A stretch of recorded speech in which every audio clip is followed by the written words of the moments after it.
Hi, I'm Alex Elle, and I write books for a living. The Hey Girl podcast was created with sisterhood and storytelling in mind. Hey girl. Hey girl. Hey girl. Hey girl. I'll be sitting down with some phenomenal women to discuss love. I believe we grew distant out of love of some type, I don't want to hurt you. Loss. Really don't know what's going to trigger that feeling of grief in any moment. And a topic very important to my work, self-care. Freedom is self-care. It's not about pedicures, it's not about clothing, it's not about trips. Join us as we journey through sharing together. Hey everyone, happy Sunday. This is a special listener episode that I am thrilled to share with everyone.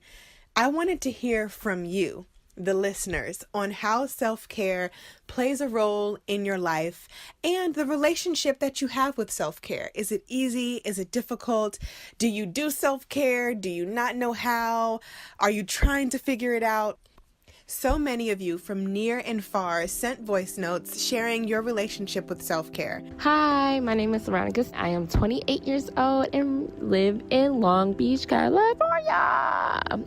Hi, my name is Blessing, and I'm 24 years old, and I live within the Washington, D.C. area. My name is Unique, and I'm 32 years old from Brooklyn, New York. My name is Molly. I am 24 years old, and I live in Saskatchewan, Canada. My name is Nicole. I'm 28, and I currently live in Dallas, Texas. I cannot wait for everyone to hear these recordings. I hope you all have an amazing Sunday. And as always, thank you for listening. I'm so honored to be on this journey of self-care with you all. Here are the Hey Girl listeners on self-care.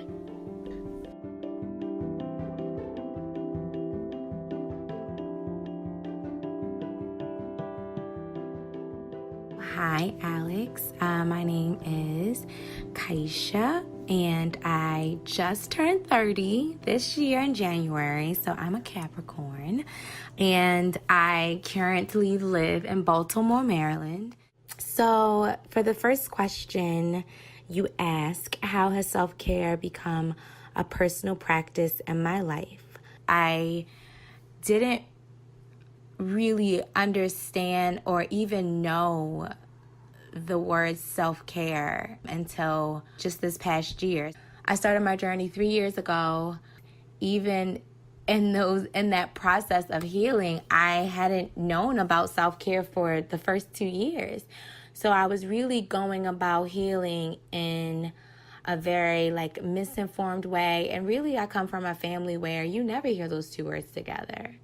Self-care, they just don't go together. And so this was just definitely a new way of life to me. Sometimes I talk to myself and I record myself in my voice memos and I label them.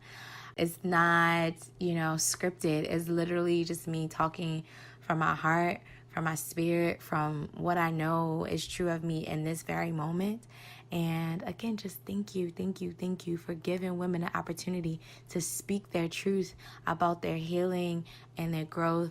Because regardless of if it's played to listeners, speaking your truth is also another amazing, powerful self-care engagement to do. So thank you so much. My name is Ilea. My Instagram handle is IL3AH. I'm 19, I'll be 20 this month, and I'm from Atlanta, Georgia. Self-care for me became important when I became a mother. My child is 18 months, and I raised her by myself. So I soon realized that if I did not take the time or make the time to take care of myself, then I, as an individual, would begin to fade away, and all that would be left of me is, me being my child's mother. And while that's a title that I fully embrace, and that is the most important role in my life, it's not all that I am. And if I don't grow as a woman at the end of the day, then I can't grow as a mother. So that's when I learned that I had to take time to care for myself. As far as what I do, I'm actually really looking forward to the result of this post because I would love to find new rituals. But for right now, my main go-tos for taking care of myself is taking time to write, because I am a writer. Music is a huge outlet for me, and then just going to other social media moms for advice. So many times Alex Elle has kept me pushing.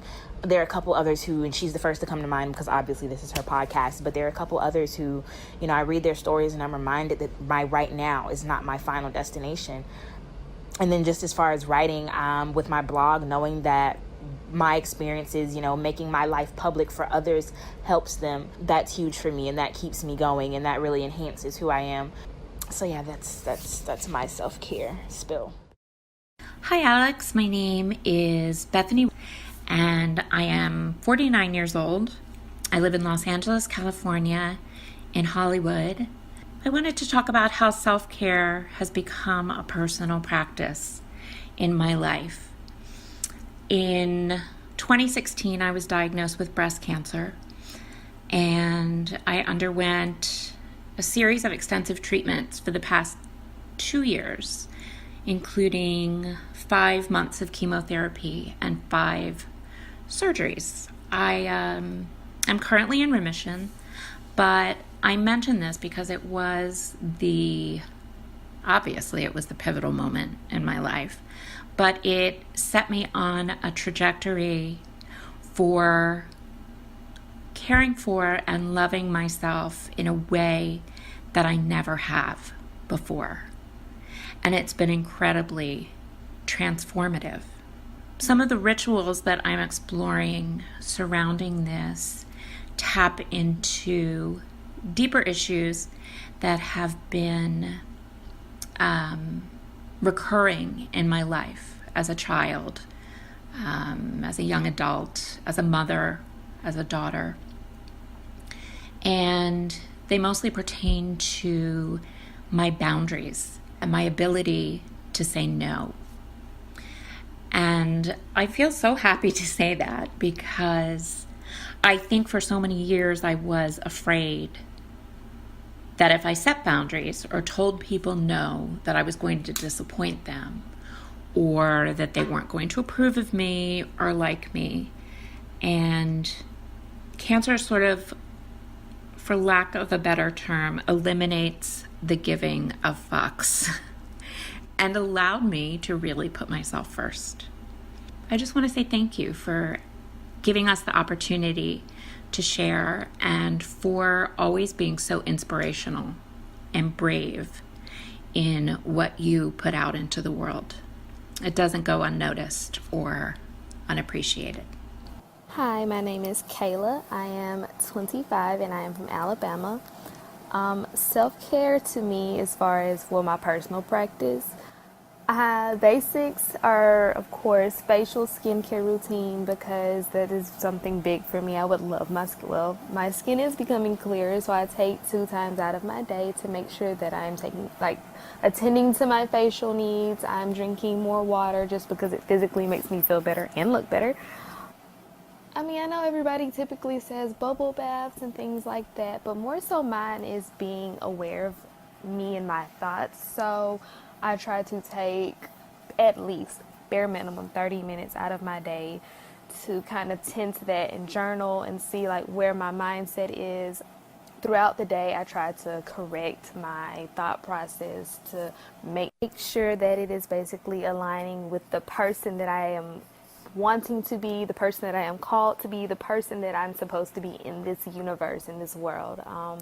So yes, I'm definitely practicing being more aware of myself every day, whether that's through journaling or, I don't know, even my friends kind of pointing it out and me kind of sitting back and pondering on that, okay, they said this, and of course what someone says about you is not who you are, but still just taking a step back and being okay, so this is what they're saying about me. Is there some truth to this? Do I need to go back and regroup? So it's more so practicing mindfulness of who I am and who I want to be and who I want to put out into the world, what kind of vibes I want to give everyone, and how I want to grow as a human, because I am in this weird stage of currently intentionally growing into the woman that I know I was created to be. My name is Molly. I am 24 years old and I live in Saskatchewan, Canada. Self-care has become a personal practice in my life almost through necessity, I would say. It was the only string of sanity that I felt like I had in times of feeling like I was drowning. And because it was so necessary to my overall well-being, I decided that no matter how I felt, whether that was drowning or rising, that I would always continue to make the commitment to practice self-care and making that commitment to myself. Some self-care rituals that I explore include just getting really in tune and in touch with the relationship I have with myself. That's why self-care is sometimes hard for me to define, simply because it is ever evolving and ever changing based on what I need and what I'm craving and what will best serve me that day, that moment. And I think that is an act of self-care. That is giving myself grace to know that yesterday what I practiced might not be the same as today. And maybe today is actually letting go and crying. And after I'm done crying, putting on music and dancing around my kitchen. And then maybe the next day it's writing and it's journaling and it's being really quiet. And the next day maybe it's hanging out with my mom. You know, it's ever changing and ever evolving, and that's why it's a practice.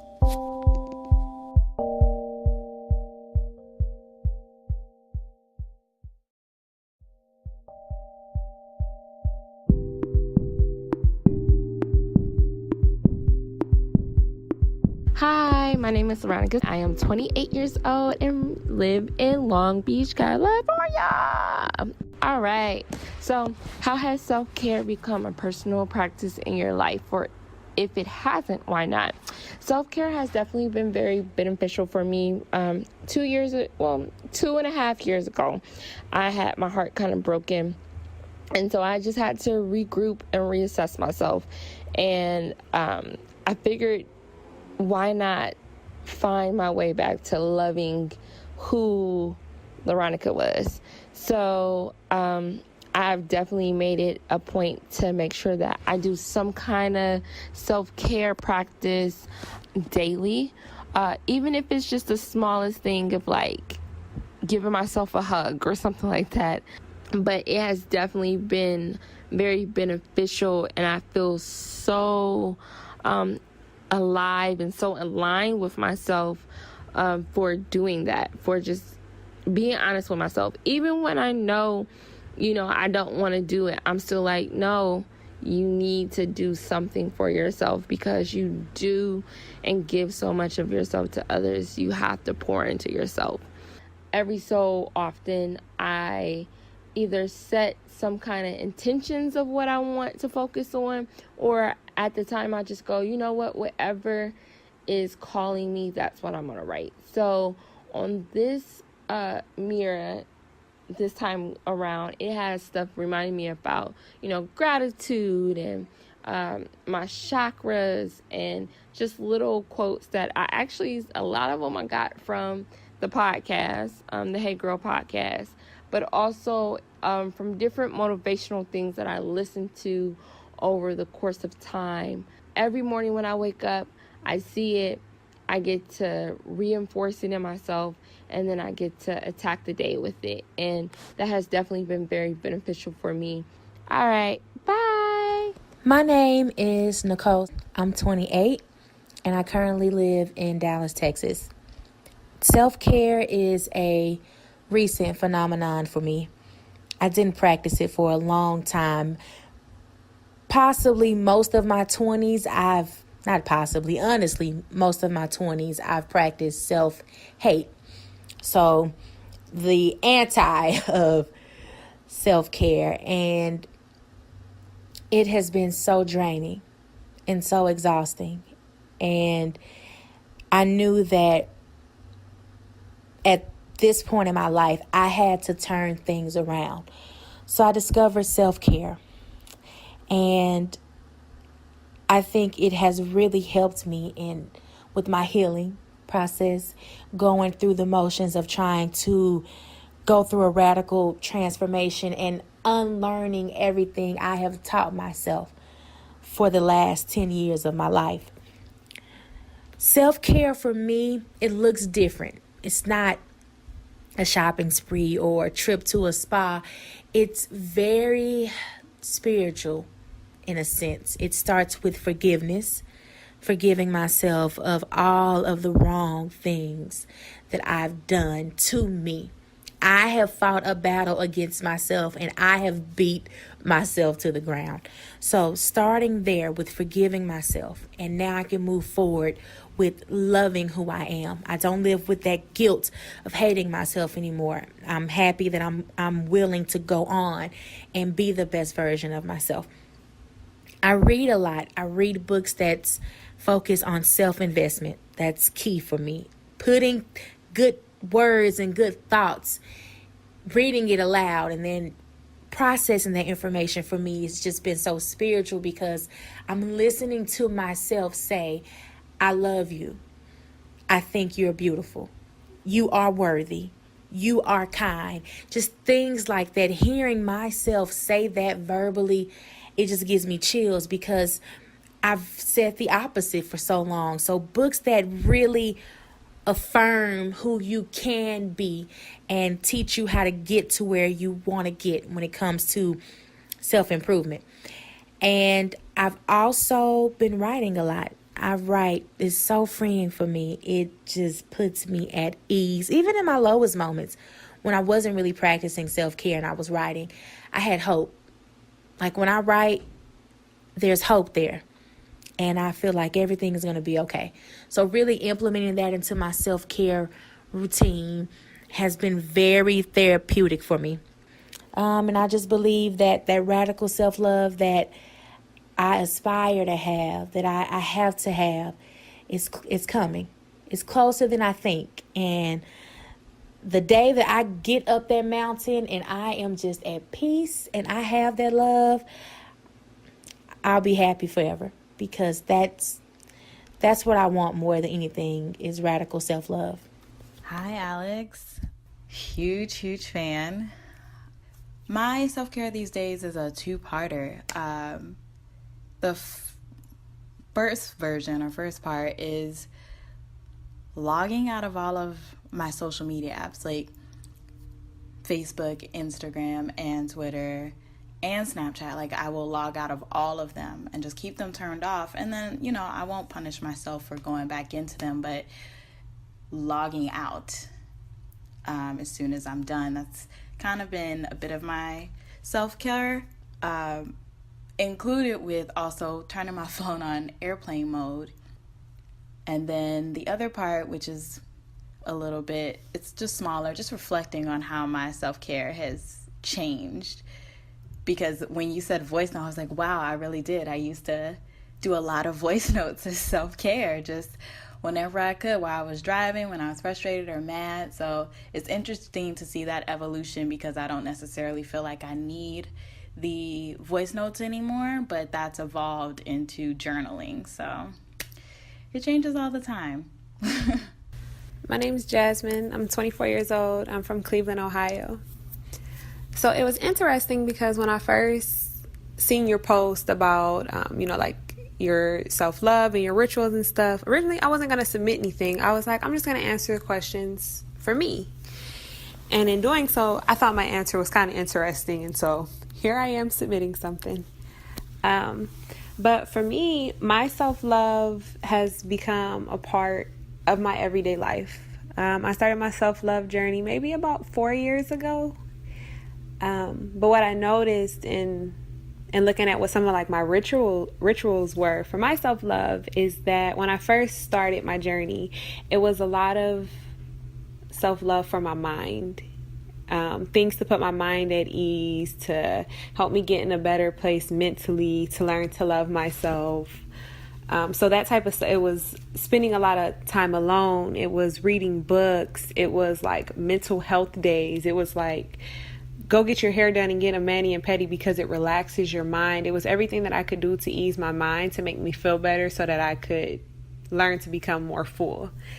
And as I learned to have more control over my mind, and meditating and really spending time alone for me was a big one, and reading books. I mean, your books, a lot of different books helped me to find self-love. And so now my self-love, it's like I have the mental side of it down, and my self-love is like everyday little stuff that like I feel like I have to force myself to do, and I tell myself I'm doing it because I love myself. Like something as little as like at night, I just want to get in the bed. I don't feel like brushing my teeth tonight. And I'm like, no. Because if you love yourself, you have one set of teeth. You're going to go brush your teeth tonight.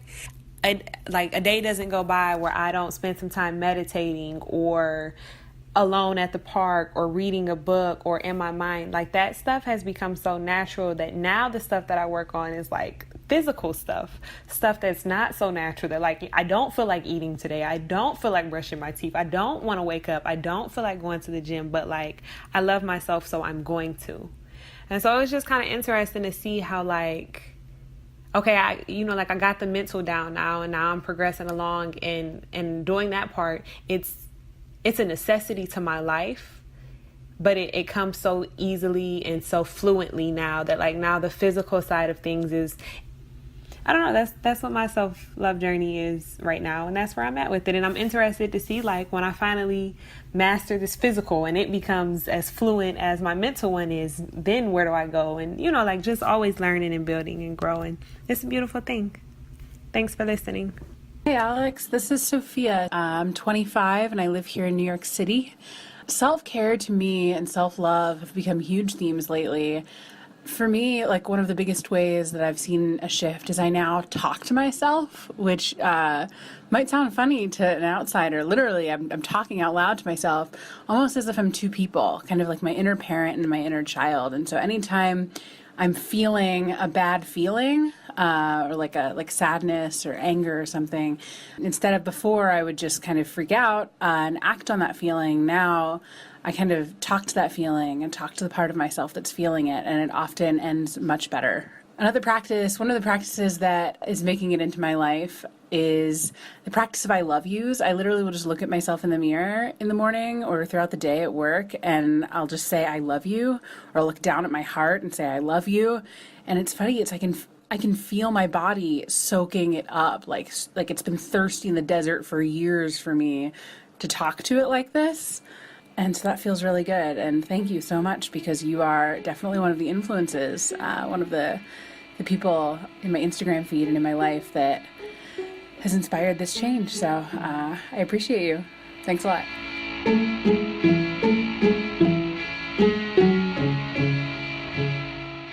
The Hey Girl podcast is a member of the District Productive, produced by Paul Woody Woodhall and me, Alex Elle. Music by DC's own Kokai.